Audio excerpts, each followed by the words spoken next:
priorities areas for engagement. We know that a long-term comprehensive approach that puts economic opportunity and education at the center will be important, but it's not the time for that. We don't have the degree of normalcy that allows that. Those need to be started with urgency, but we need some immediate steps before that can fully happen.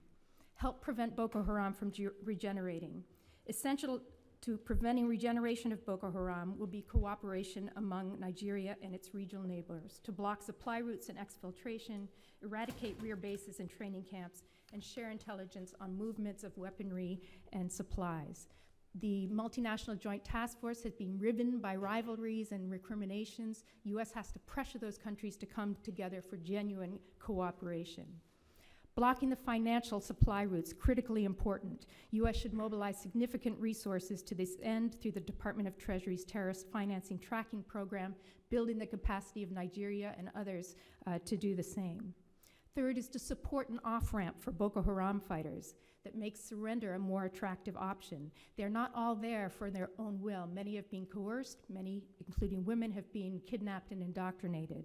The U.S. Department and USAID should support Nigerian efforts to help sort these many fighters, fast-track them through a judicial process, and provide programming for reintegration, de-radicalization where possible.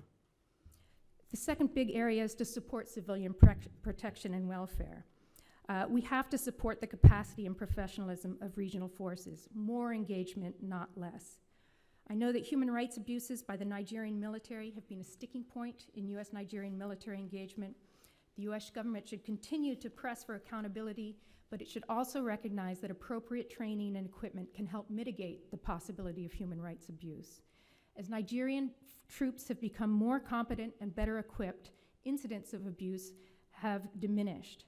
Boko Haram has killed more civilians in the last year than ISIL, and it's not a good time to deny regional forces the access to the critical equipment that they need.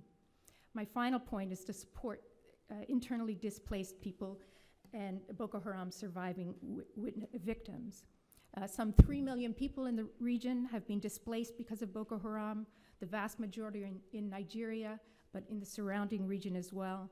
There is little certainty on when they will be able to return to their homes. The international community, along with Nigerian government and citizens, needs to rally to support these displaced communities, ensuring that the many children among them are given the education and services they need to thrive and to eventually help rebuild the Northeast region. Finally, the fate of these 219 girls kidnapped by Chibok remains an enduring and tragic mystery, and the effort to locate and recover them should be sustained and supported. But there are thousands of girls and women who have escaped and been rescued from captivity, who have endured unthinkable brutality and trauma, and they should not be neglected. The U.S. government, and indeed the American people, should support and amplify the efforts of Nigeria and the region to give these survivors the psychosocial, economic, and moral support that they very well deserve. Thank you very much. I'll leave it at that and welcome your questions. Well, you're going to get those in a minute. Ms. Friend, recognize you for your opening statement. Thank you. Thank you, Chairman Poe. Chairman Poe, Ranking Member Keating, members of the subcommittee, it is an honor to be here today to participate in the important ongoing discussion of the threat Boko Haram poses to Nigeria and the wider West African region. Throughout its almost 14-year history, Boko Haram has proven to be a ruthless and resilient organization, and it is wise to continue taking the threat the group poses seriously despite its recent setbacks. Since early 2015, Nigeria, joined by a multinational coalition, has prosecuted an offensive against Boko Haram that has deprived the group of its territorial control and degraded its capacity to confront national security forces directly. This is the second retreat for the group since 2002 and demonstrates its comparative weakness when confronted with a well-organized and determined military force. In an insurgency, however, the offense often has the advantage. Battered but undeterred, Boko Haram has turned again to asymmetric tactics on a rich array of targets. The group terrorizes public spaces that are notoriously difficult to secure, such as markets and transit depots. Attacks often feature multiple coordinated bombings and increasingly rely on kidnapped women and girls wearing suicide vests. These strikes have succeeded in reestablishing the group's pre-2015 daily tempo of casualties, killing and injuring upwards of 50 to 100 people in an average attack. A mix of attacks on urban and rural areas gives the population a sense that there is no refuge from Boko Haram's reign of terror. Despite their continued ability to menace daily life in the Northeast, just how large and capable the group is today compared to late 2014 is difficult to assess. Boko Haram's remaining members seem to be scattered throughout the Nigerian countryside and the border regions with Chad, Niger, and Cameroon. Their use of kidnapped women to execute suicide attacks, while tactically advantageous, also suggests a shrunken supply of adult male foot soldiers. The group has been reduced to ambushes along rural roads in lieu of territorial control. Perhaps as a way to distract from its battlefield losses, in March of last year, Boko Haram's leader, Abubakar Shekau, publicly declared the group's allegiance to the Islamic State. The practical effect of this allegiance is unclear so far. There is some evidence that the Islamic State may have attempted to support earlier improvements to Boko Haram's media campaign, but there are fewer signs of financial support or capacity building flowing to the West African affiliate. Some analysts speculate that the alliance largely served propaganda purposes for both groups, making the Islamic State look like it was expanding even under intense pressure in the Middle East, and making Boko Haram look relevant to the global Islamist terrorist network.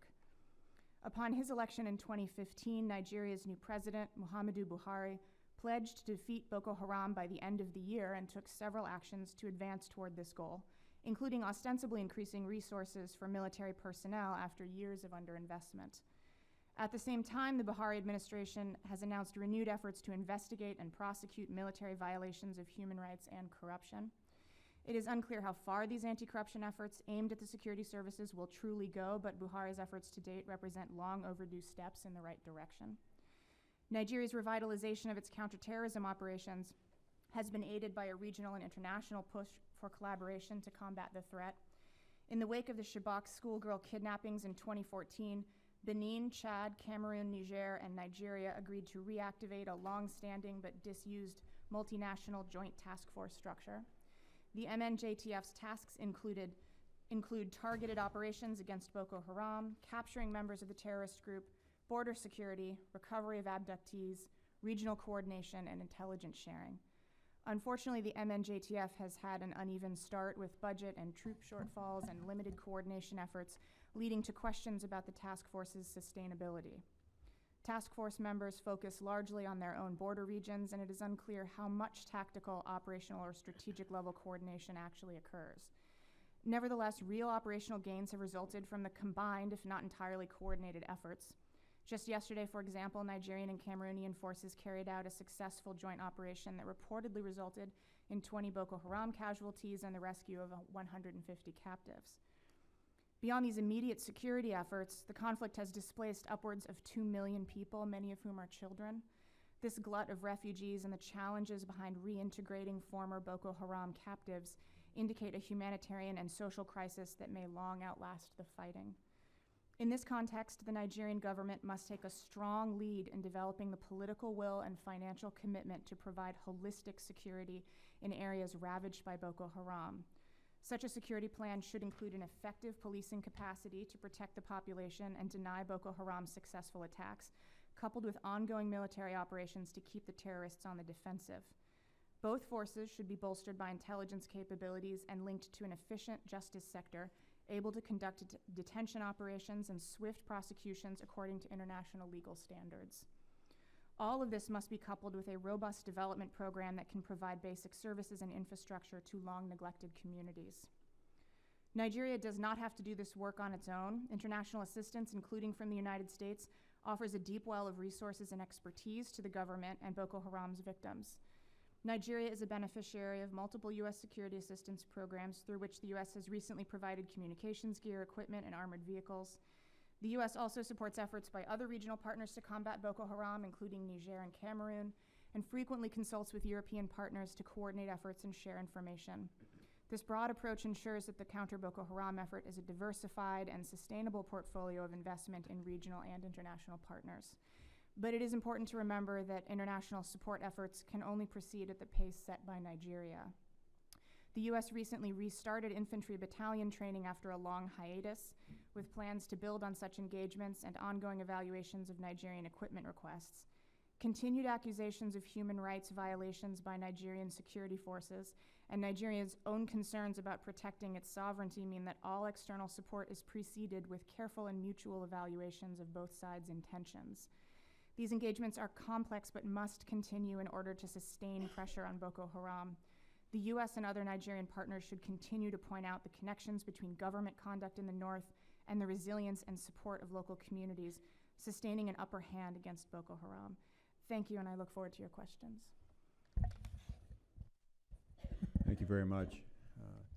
Dr. Gardenstein-Ross, it's your turn. Thank you, Chairman Poe, Ranking Member Keating, and distinguished members. As Chairman Poe mentioned, I was a last-minute addition to this panel, substituting in for Jacob Zen, whose written statement I think is very granular, and I very much recommend. I think the previous two statements do a very good job of providing a detail of the situation on the ground. So what I want to do is take a somewhat broader look at the question of where is Boko Haram today compared to where it was in the past, and what do we need to do to more effectively address not just Boko Haram, but the challenge of other militant groups as well. Ms. Friend referred to previous Boko Haram retreats. You can tabulate them in different ways. I count personally at least two since 2009. One of them in 2009 was when Boko Haram was essentially defeated. Its leader, Mohammed Yusuf, was killed, and around 1,000 members were killed during that period. It was scattered and relied upon primarily Al-Qaeda in the Islamic Maghreb, but also Al-Shabaab in Somalia to help it regenerate. In 2013, the Nigerian government launched an offensive starting in May against Boko Haram, which also pushed it back, though not as significantly. I think that right now, Boko Haram is more vulnerable than it was in 2013. President Buhari has more of a political incentive to maintain the pressure on Boko Haram than there was back in 2013. You have multiple states' militaries going after the militant group. And a third thing is we've talked about the defection to the Islamic State. Now, there's problems with the defection from our perspective, but also there's some opportunity. I think it makes them more vulnerable because previously, Boko Haram, when it was part of the Al-Qaeda network, its major source of strength outside of Nigeria was in Mali. Today, its major source of strength is in Libya, which is further away. It was much easier for them to use surrounding territories when they were part of the Al-Qaeda network. But the question really is, how effectively will we take advantage of this opening, of these vulnerabilities, and craft a solution? One sad conclusion that I've reached is that we, as a government, are just not very good at fighting against violent non-state actors. If you look at our record over the past decade and a half, when this was a top strategic priority, we have not been effective. In the 21st century, you have perhaps only two major violent non-state actor groups who've been defeated. One of them, the LTTE in Sri Lanka, which was wiped out by the Sri Lankan government. The other one being the Islamic movement of Uzbekistan, which was wiped out by the Taliban in recent months. Overall, we have trouble.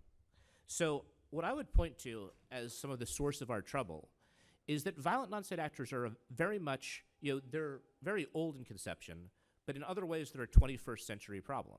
If you look at the 20th century, it was what I call the Westphalian moment, when the state system inscribed in the Peace of Westphalia was so dominant that non-state actors who were launching insurgencies or who were nationalist terrorist groups couldn't think of any other way to be. They wanted to be states, ranging from the anti-colonial insurgencies to terrorist groups like the IRA, the LTTE, Palestinian terrorist groups, the ETA. All of these wanted to be states. In the 21st century, you're seeing groups like ISIS, Boko, Al-Qaeda, which are able to do many things states do, provide services, govern. They don't want to have any part of the state system.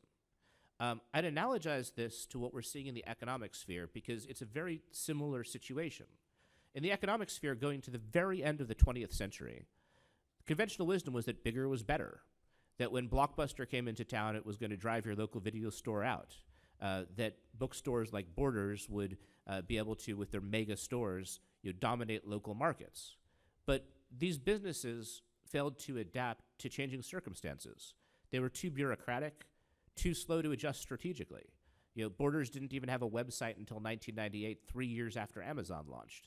When it finally put together its own e-reader to compete with Kindle, they made people come into the store to actually go to a download station, which defeated the purpose of online shopping. That's what our government is. We're very slow to adapt. Violent non-state actors are like startups in the political organizing sphere. They have the same advantages. They're able to adapt strategically, quickly. They don't face our bureaucracy. And part of the move of ISIS into Africa, part of that story is ISIS actually convincing the media that they controlled a city in Libya that they didn't, the city of Derna.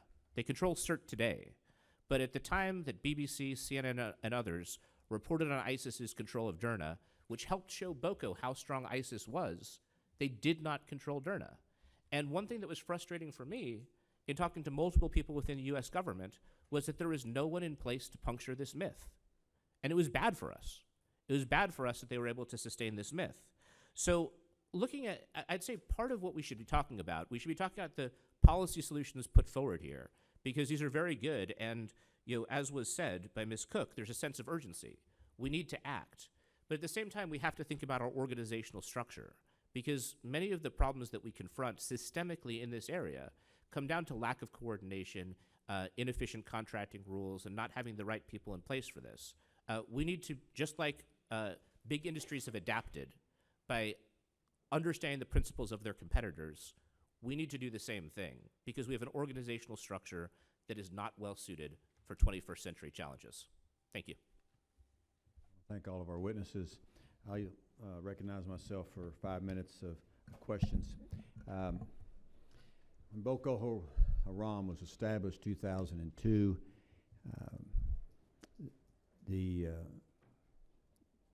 we had a hearing in 2013, wanting to know why they weren't part of the foreign terrorist organization. The day before the hearing, ironically, the State Department designated them as a foreign terrorist organization. That brings with it certain status that we supposedly as a nation focus on that organization because they're a foreign terrorist organization. My question to you, has anything happened to Boko Haram because they are now a foreign terrorist organization? Have we imposed any of the things we can do, such as sanctions and going after the finances against Boko Haram since that? Any of you want to weigh in on that? Ms. Cook. Sure.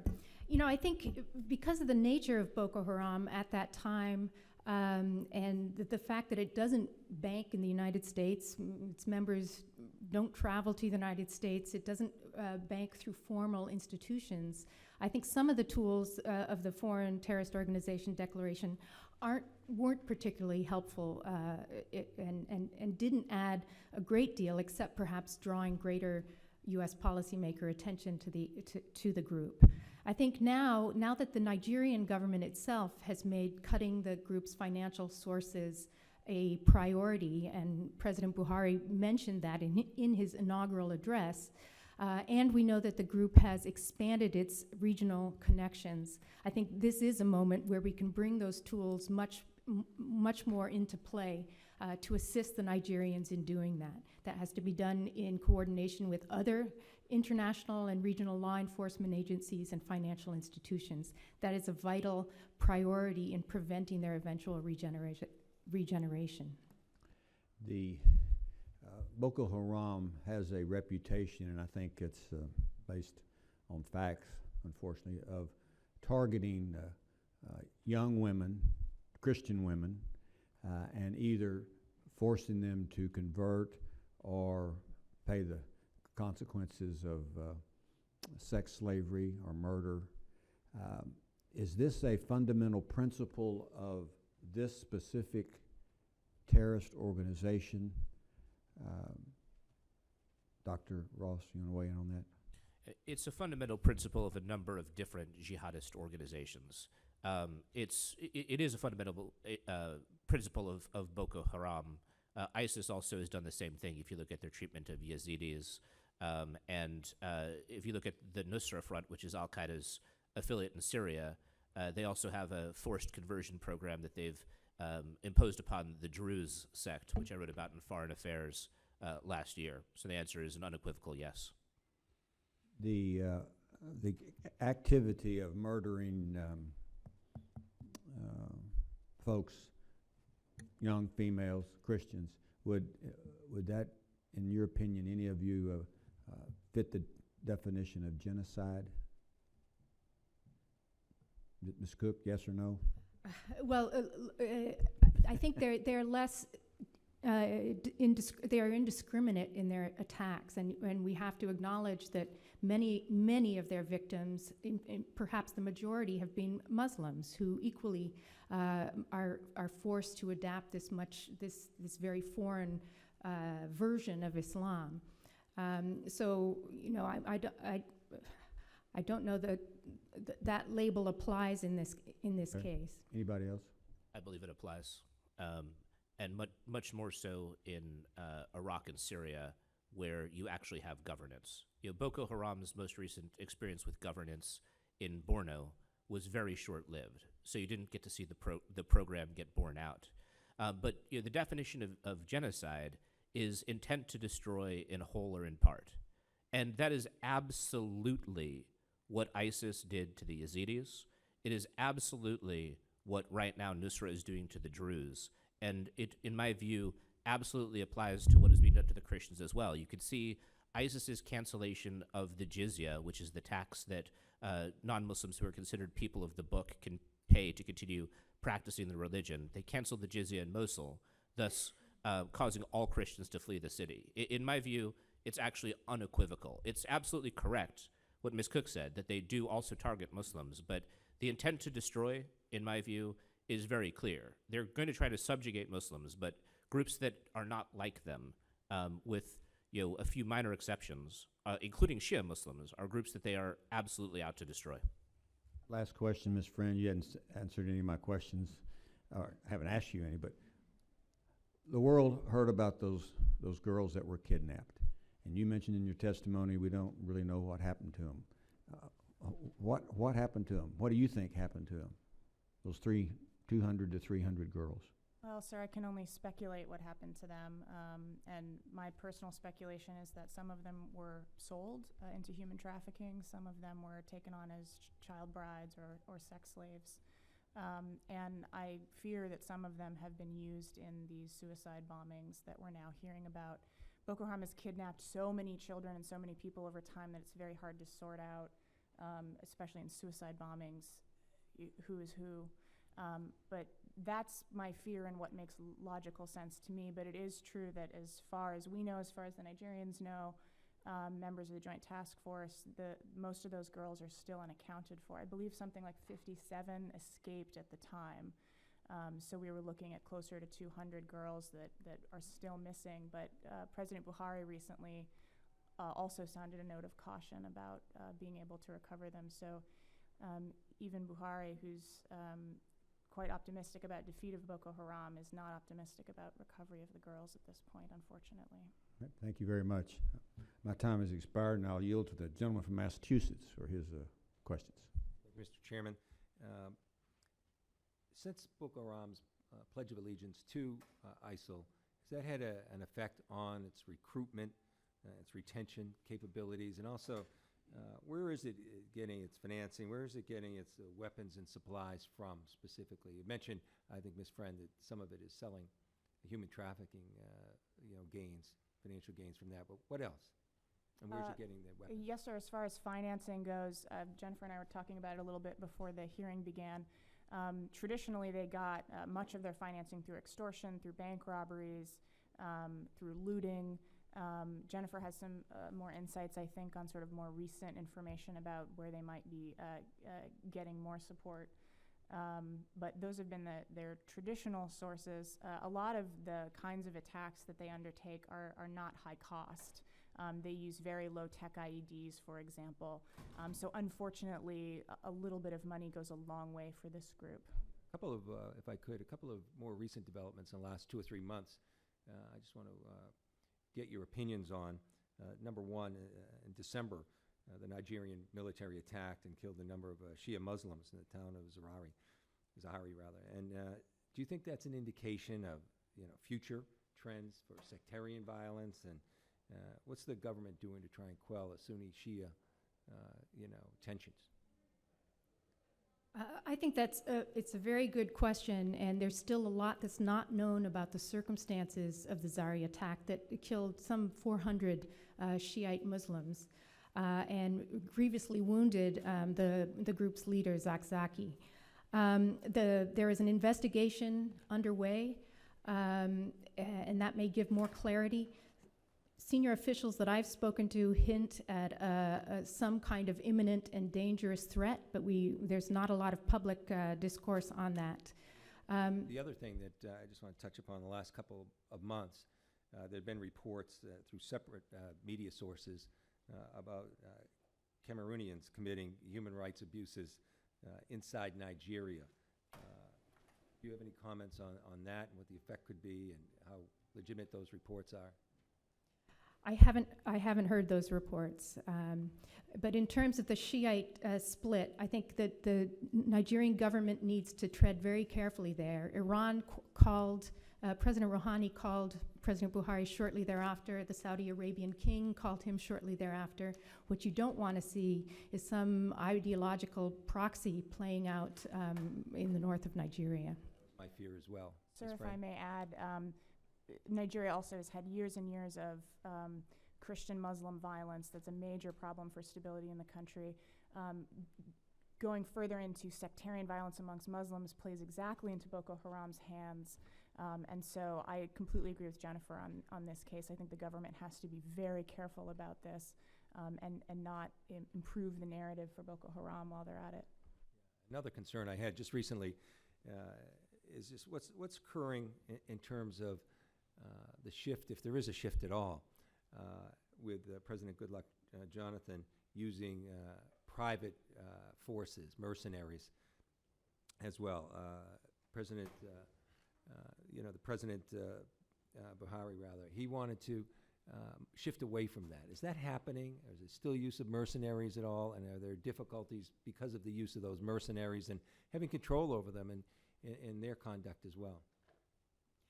I'm one of the people that think actually the South African contractors actually contributed a good deal to better tactics and more sustained and coordinated attacks to push Boko Haram out of the territory. Still using those forces? They are not still using them, and they may recur. There may be private contractors brought on again, whether it's these same or not. So that is at an end right now. That was at a time that the United States, for example, did not want to provide certain material to the Nigerian government because of human rights abuses. Well, just quickly, listening to all of your testimony, I don't think there's a conflict, but it's worth commenting on.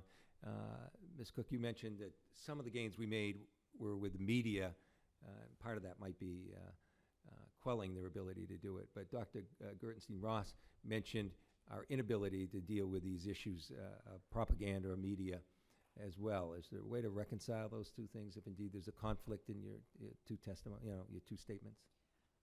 Well, we believe that Abu Bakr Shekau has been taken out, and he was, whether 2 years ago followed by imposters or just recently, and he was really the center of the media propaganda effort. He has not been seen on the scene since March. But regeneration will certainly entail a renewal of more nimble, sophisticated media techniques. And you agree with Dr. Gertenstein-Ross that we have to do a better job of sort of puncturing the myths that are out there? Absolutely. We are slower on that online stuff than these young militants. My time's expired. I yield back, Mr. Chairman. Thank the gentleman from Massachusetts. Perry? Thank you, Mr. Chairman. Ms. Cook, in your opinion, why did it take us so long to designate Boko Haram a terrorist organization? Well, I testified before this hearing some time back, shortly after Boko Haram reemerged after 2009. At that time, the group was extremely fractured. We didn't really have a sense of what was Boko Haram. Nigeria at that time did not want it designated an FTO organization, in part because there were certain elements within it that it felt that it could peel away, and was and the potential of having talks with certain elements within Boko Haram was very popular in Nigeria, across Nigeria.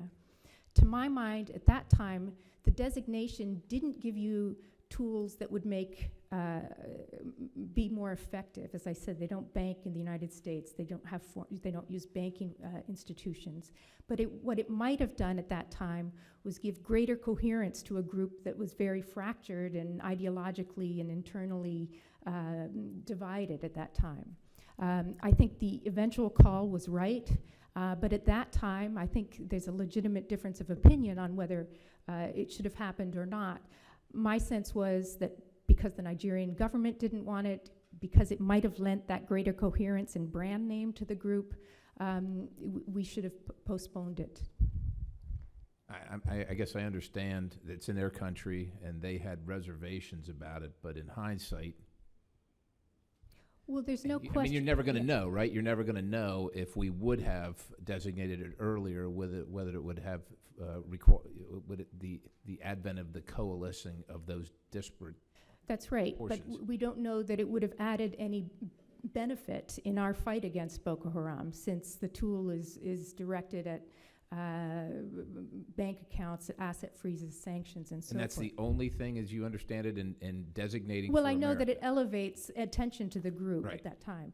As I said, I think there are legitimate differences of opinion. There was a trade-off. There was a chance at that time of dividing the group. And eventually, as we know, the designation was given.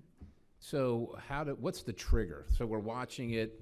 The government, the local government, state government doesn't want them to be designated for whatever they see as legitimate reasons. We don't want to increase the visibility and have these disparate organizations coalesce. But at what point do we say enough is enough? The ends would be that we don't want them to be these groups to become as powerful as this one has become and pervasive as it has. So what is the trigger point? What did we get out of this model for the next model? Well, look, I think in every instance there's going to be a debate within the administration, with the Congress, on what makes most sense in that particular very unique context. And I don't think there's going to be, there's no set trigger point in anything. I think you have to look at the totality of the benefits and the potential costs. So fair enough. Which organizations have we not designated, or that we have designated a terrorist organization that have that has caused the coalescing? Is there any empirical data? Is there anything to say that these are going to keep springing up, right? If it's not here, it's going to be somewhere. Well, some people thought that the designation of Shabab came at a poor moment, for example, and kind of elevated, gave them a propaganda tool. And as I said, I think in retrospect, the FTO designation didn't fundamentally change how we were dealing with Boko Haram at the time. So do we need to change what the FTO designation means in real terms? What that construct is? Is it just banking, or is it something? Do we need to take a look at that?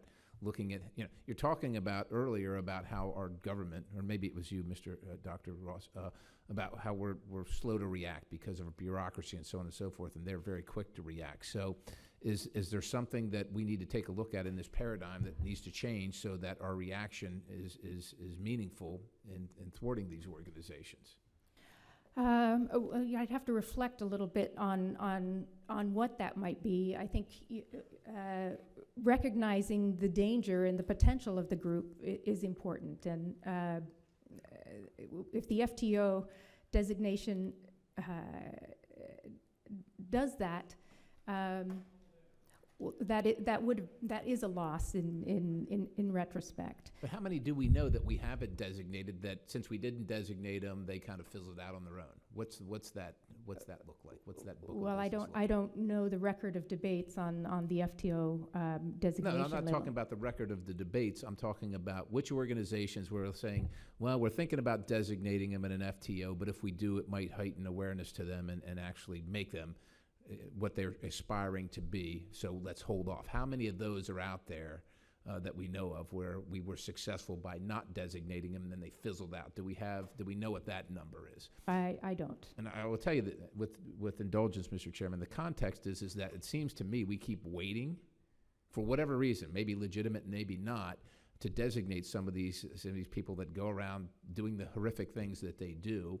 And my experience has been, from at least watching from afar, is that we wait too long, they metastasize, they become very powerful, and then we've got to deal with this. So if we're looking at this as a model for future operations and future decisions, it seems to me we ought to get something out of it, which is some kind of standard or trigger point or something by which we say, that's enough. We don't want it to get, we don't want to have this problem get any bigger than it is and then do something, as opposed to, well, it's all episodic, and today it's this one and tomorrow it's that one, and we're going to just do it, we're going to wing it every time, because it seems to me we've been failing at winging it. That's my opinion. With that, Mr. Chairman, to you. I thank the gentleman. Chair recognizes the gentleman from New York, Mr. Higgins. Thank you, Mr. Chairman. Dr. Ross, you had indicated that you were talking about violent non-state actors before, and you characterized Boko Haram as a violent non-state actor. Yet they use brutal killings of innocent people as a method to demonstrate the incapacity of the Nigerian state. They terrorize local populations. They engage the military in bloody conflict. They seek to destabilize and overthrow the government and install an Islamic caliphate. So are they not, don't they have a state-controlled aspiration? Absolutely, they do. I use the term violent non-state actor because, to me, it's a catch-all term that could include different modes of military operation. Right? We tend right now in discourse to refer to these groups as terrorist groups, which is accurate for most of them. But at the same time, for Boko, it's not just a terrorist group. Usually a terrorist group is relatively weak and can't militarily engage, can't hold territory. They use terrorism to try to provoke a state reaction and rally a community to their side. Boko, in contrast, was last year at this time the dominant force in Borno State in northeastern Nigeria. So they also can engage in insurgent warfare. They're also able to seize territory and govern. That's why I use that particular term. Yeah, well, look at the whole of Africa as a continent. It's 55 countries now, including South Sudan, the newest country in the world. How many failed states are in the continent of Africa? Off the top of my head, and the fact that it's hard to tabulate, but a very easy answer is there's much more than we should be comfortable with, and there's also those states which aren't failed but are in danger of failing. Tunisia, for example, which nobody would call a failed state, is fundamentally existentially threatened by these attacks on its tourist industry, which could send it into an economic death spiral. Boko Haram, which literally is, Western education is forbidden, aligns itself with ISIS. ISIS seems to have maybe not shifted, but emphasized less emphasis on oil revenues, more on territorial gains, because the more territory they can control, the more they can impose taxes, they can preside over countries, and using that as leverage to extract money to support their bloody deeds all over. Given the fragile state of affairs in Africa, particularly Central Africa, is Africa a means to provide for access to Southern Europe? Yes. That shouldn't be overstated, but it certainly is something that has been discussed in ISIS propaganda. The degree to which Europe is able to control the flow in by sea is limited, and it seems that already terrorist groups, to a limited extent, are trying to place operatives amongst the refugee inflow. What's the role, if any, of the African Union? The African Union is charged, obviously, with a number of things, including security. I think when you're looking at Africa, there's two different models, right? Security for whom?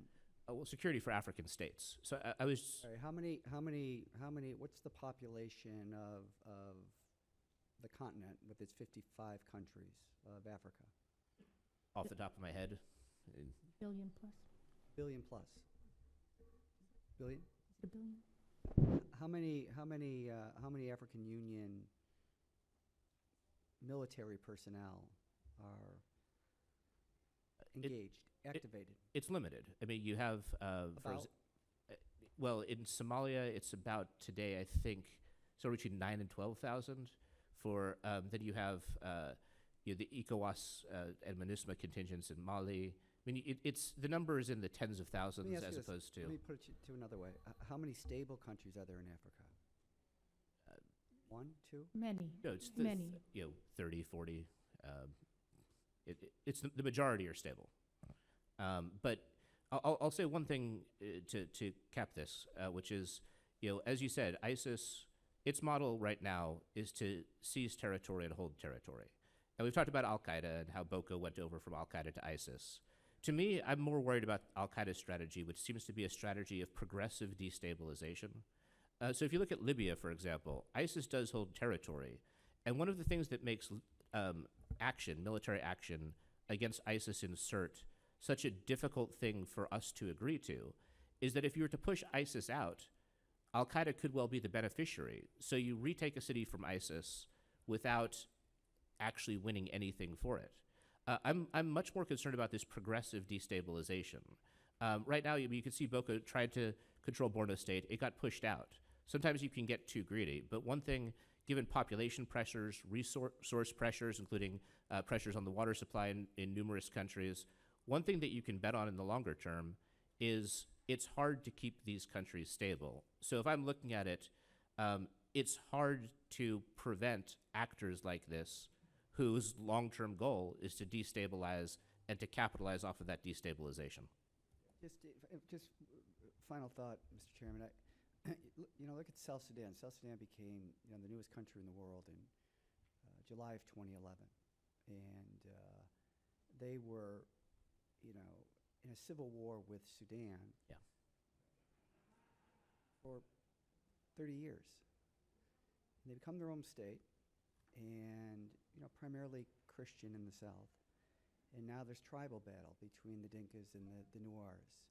And we just saw, a protection of civilians facility attacked by government officials, where some 20,000 people were essentially murdered and another 30,000 displaced again. And you talk to officials in South Sudan who want to have diplomatic relations with us, and they talk about how we have to get the UN out of there. Well, the only organization that's protecting people is the United Nations. It's the second largest mission in the world. So, these corrupt governments, and if you look at the World Economic Forum, and you see that they only contribute about 5% of their budgets, and they're oil rich.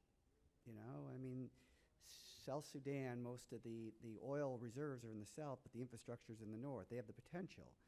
But less than 5% goes to education, to healthcare, to infrastructure. You can't move around South Sudan but for about a 2-mile radius within the capital city of Juba.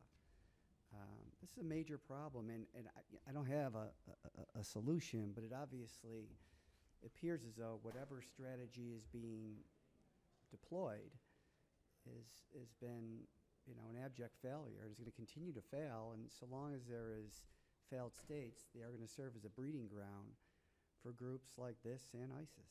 Yeah. If I may, because I know that we're over time, I just want to refer back to what I said in my oral statement. That's why I think it's so important for us to think about our own internal structures for decision making. Because what you're referring to, look, beating these groups militarily is, in my view, the easy part. The hard part is leaving behind something stable and pushing them back as part of a coordinated strategy. And within government, my view is that we absolutely are dysfunctional in this regard. Like, we have a lot of trouble leaving behind something that's stable. And we need to think about why that is. And a lot of it, in my view, comes down to our organizational structure is just not suited for a lot of these tasks. I believe it can be, but this is absolutely a problem, and one that we shouldn't push to the side when we're thinking about these regions and trying to think of what is a good policy. The fact that we have systemically been awful at executing and leaving behind stability has to be a part of the discussion and something that we think about as we think about our own government for the 21st century. Well, we would be you all, policymakers, who are in a very good position to hold hearings looking at this. Those of us who are outside of government, working in the think tank sphere and the like, also are positioned to push the ball forward. But ultimately, to me, the people who are in the best position to ask these questions and to get action on them are elected members of the legislature. To me, that's really where the center is for the kind of governmental reforms we need. I think the White House as well. Gentleman's time has expired. Yeah. Been very liberal on this issue, word I don't use very often. The chair has will recognize a gentlelady from Florida, Ms. Wilson, who's not a member of this subcommittee, but is invited to ask questions because this is an important issue for her.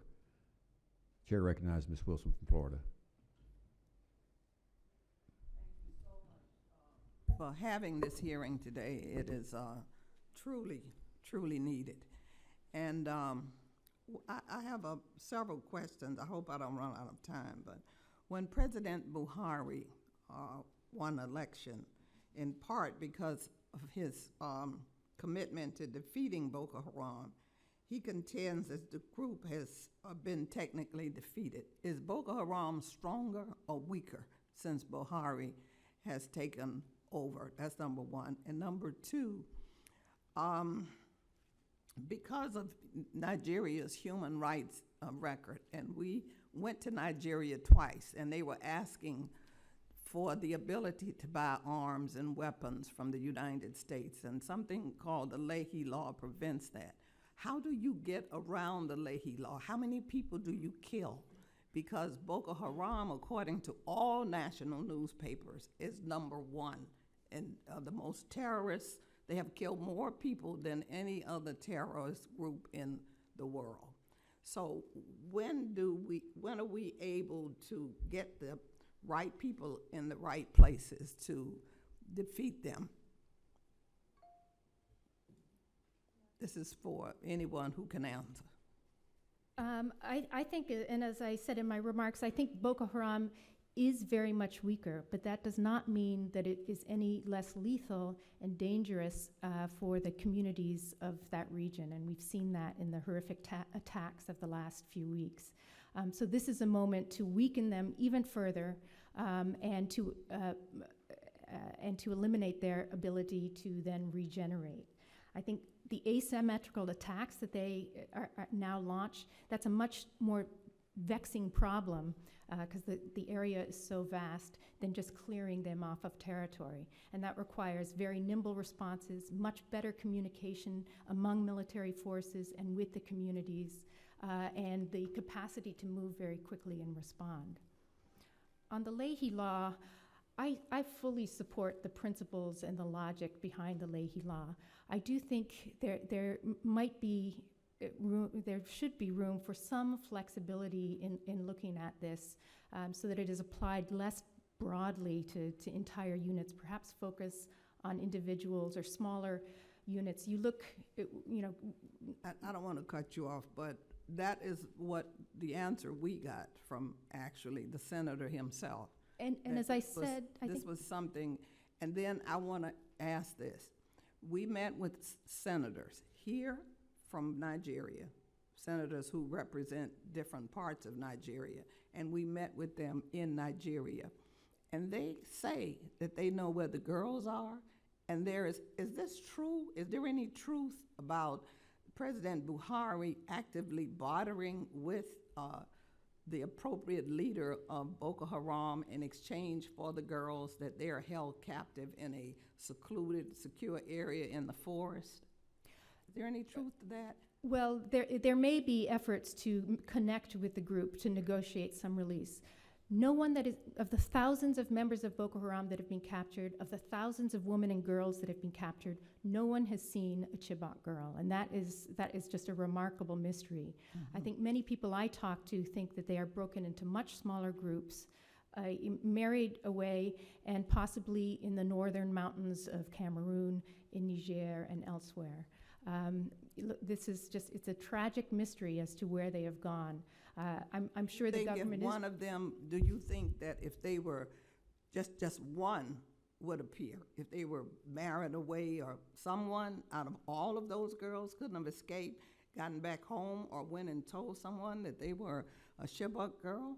Because that's all I'm listening It for. has not And I'm looking happened. for a mass grave to Exact- see where they that all is- are, because this is, That has not been found, nor that has has not any been found, and they have not been found. So what do we do to sensitize the nation, sensitize America, that this is an issue that is even threatening our homeland? Because we don't know what Boko Haram has in mind, just like we don't know what ISIS has in mind with influencing African-American boys in our inner cities. And all of this internet activity back and forth, and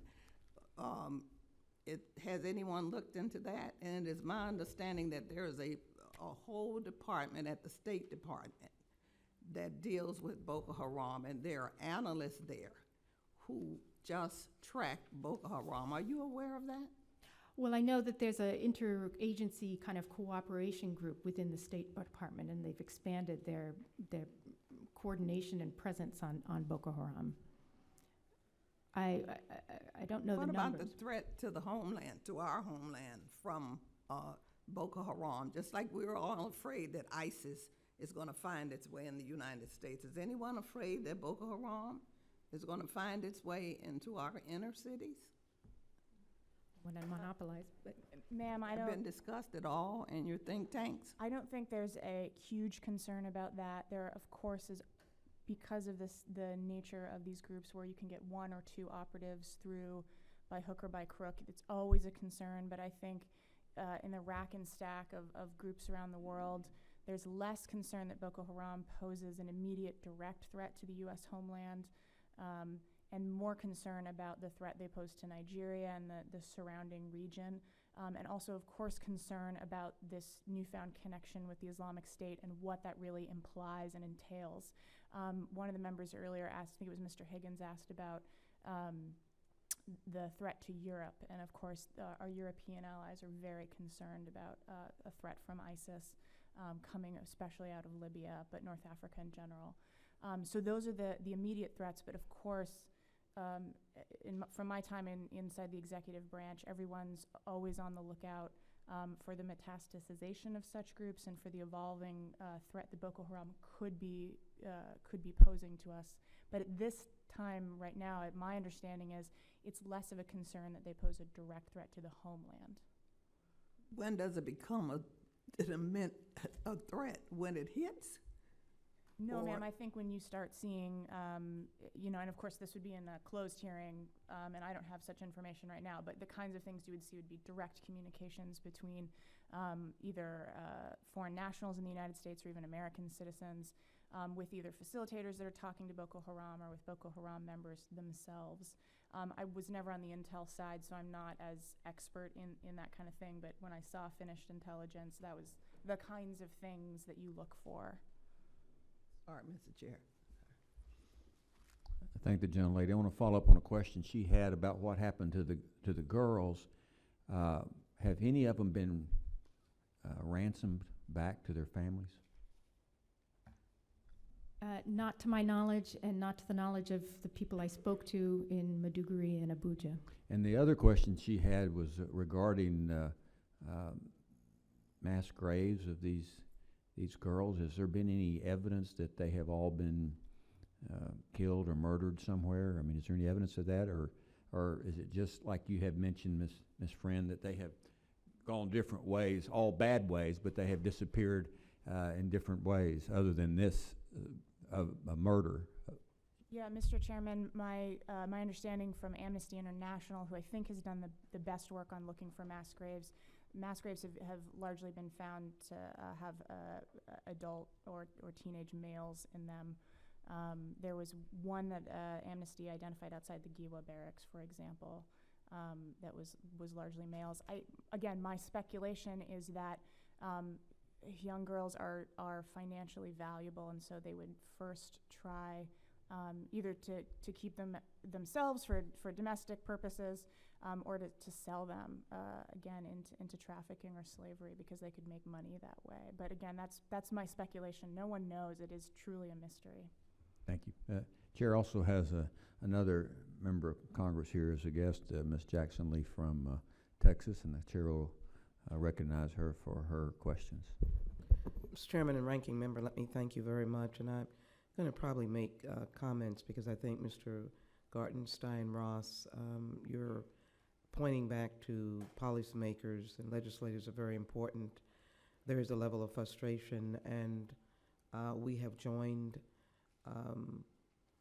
a lot of colleagues in our frustration for Boko Haram, which is particularly a unique entity. I went to Boko Haram with a number of members, and we've since gone back to Nigeria and Borno State the first time when the girls were first taken, trying to raise the ante, and before the election of President Buhari and Goodluck Jonathan was in office. So I just want, I think your title deals with the security issue, and I just want to point it yes or no of the capacity of the Nigerian forces to extinguish Boko Haram. I think their capacity is low, but I also want to point to the fact that you have multiple nations' militaries. Of them, I assess the Nigerians as being one of the less capable forces. That is unique. I don't want to interrupt you because we had, over the Bush administration and others, have relied upon the Nigerian forces in years back to be one of the strongest. So you're now thinking they are weakened? Well, with the specific militaries going after Boko Haram, I think that they're the most challenged. I mean, one of the problems that the Nigerian military has today is corruption and lack of morale have made it a worse force than it was a decade ago. So President Buhari has not been able to keep his word that they would be extinguished by December of 2015. Oh, unequivocally not. I mean, Okay. Extinguished is a very particular thing. It no is- one would say they're It extinguished. is a deafening word. As I look at the map, I see that the countries of Niger, Benin, and Cameroon, as I understand it, Boko Haram has seeped over into those areas. Is that not accurate? Yes, They've crossed over the border and maybe even to Chad.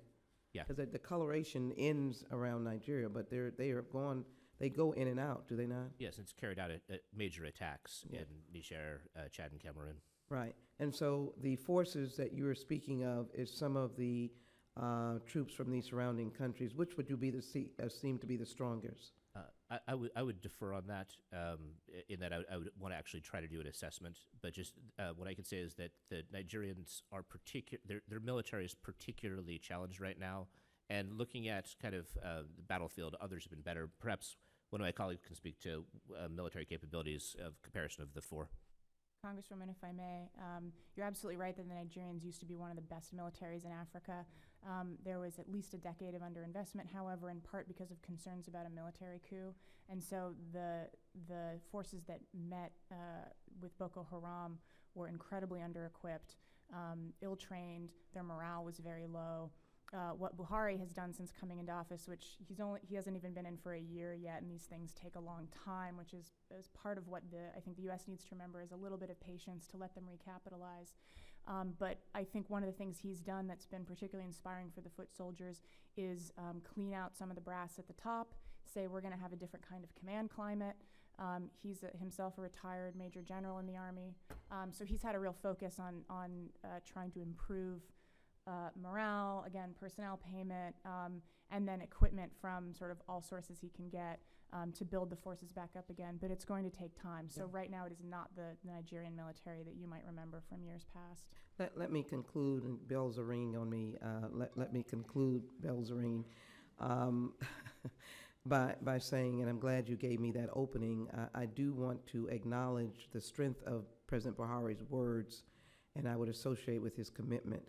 So I would like to leave the record, and I want to thank the chairman, I'd like to leave the record with indicating that the map, coloration, the bleeding of Boko Haram is outside the borders of Nigeria, and so they are terrorizing many of the surrounding countries.